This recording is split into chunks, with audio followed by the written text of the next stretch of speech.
What's up, everyone? My name is Andy, and today I'd like to tell you about Conjure Strike, our lightning-fast, class-based shooter that was inspired by beloved games like Overwatch, Team Fortress 2, and Dota. We tried to capture many of these core gameplay elements and reinvent them for VR, so we hope you'll like it. Today we'll be going over our initial 3 classes, which include a close-range DPS, a long-range glass cannon DPS, as well as a tank engineer hybrid. But first, I'll show you how the movement works. You just simply look in the direction you want to go and press forward on the left thumbstick. So if I want to go upwards, I'll go this way, and then if I want to go left, I can go this way. You can see it's a full 6-off flight-based locomotion system. I can quick turn by pressing left or right on my right thumbstick. We're currently in the social lobby / training area, so I'm just going to transition into our training area here. So the first class I'm going to show you is the Mage Hunter, which is a very ninja-like close-range DPS dealer. Each class has a weapon as well as 3 abilities, one of those abilities being an ultimate attack. So the Mage Hunter's weapon is this burst rifle attack that does damage in 3 successive shots. A lot of our first-time players press down 1 at a time. You don't want to do that. You want to hold it down until it's fired 3 times. Good for dealing damage from far away, but it's about the only Mage Hunter attack that can do damage from far away. First ability I want to show you is a Fan of Blades gesture-based ability. So to activate that ability, I press the A button on my right hand. You'll see this gesture sphere pop up and this red corresponding line. All I have to do is drag that line to the edge, and it'll go in the direction that I'm dragging. You see there, it did it horizontally, and if I do it up and down, it'll be a vertical attack. So this kind of highlights some of the special skill shot attacks that only virtual reality can do and what we're trying to achieve with Conjure. So now I can make it diagonal. Takes some practice, but once you get the feel, it's really, really awesome. The second attack I want to show you is the dash punch ability. So as you know, I'm a ninja and I need to get close to my enemy as a Mage Hunter. So to get close to my enemy, I use the dash punch. I press the B button. This is also a gesture-based ability. So I say I want to get close to this droid. I just press on it. Press on this button right here. Oh, and then I move my hand towards the droid, and I'll teleport closer to it.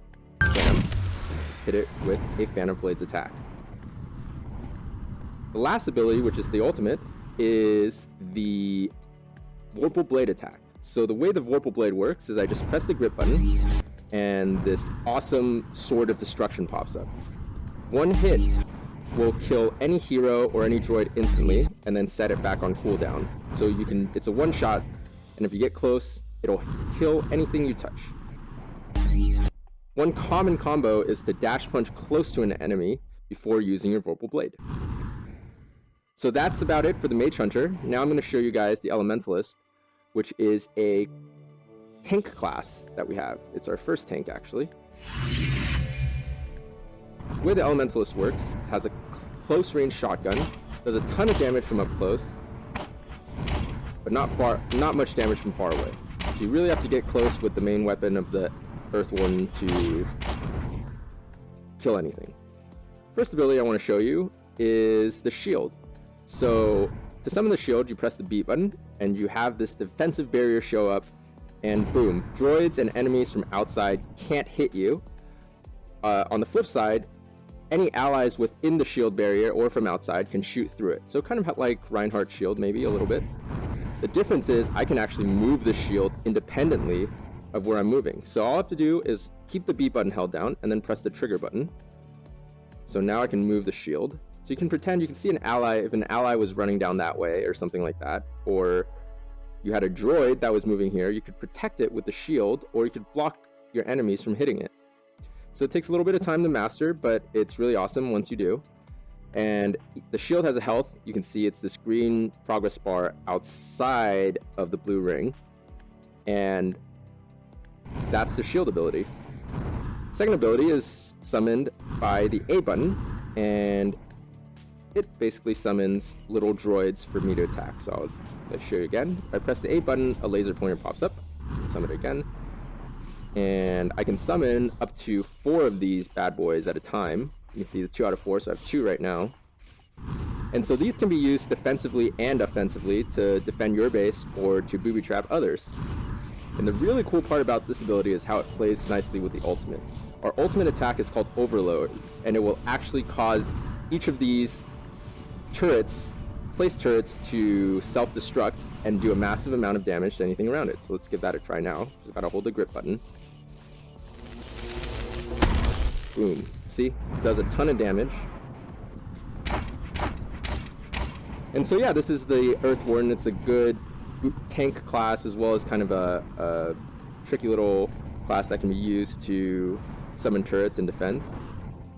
Last class we have in early access for now is the Elementalist, which is a glass cannon long range DPS. So just think of playing as a wizard almost, or a long range DPS that dies really quickly but also does a ton of damage. It's a ton of fun to play.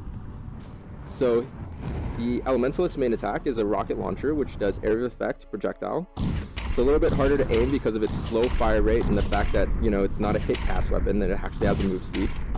But if you can hit them, it does a massive amount of damage, and it also does area of effect. So it's really good for clearing out droids, obviously.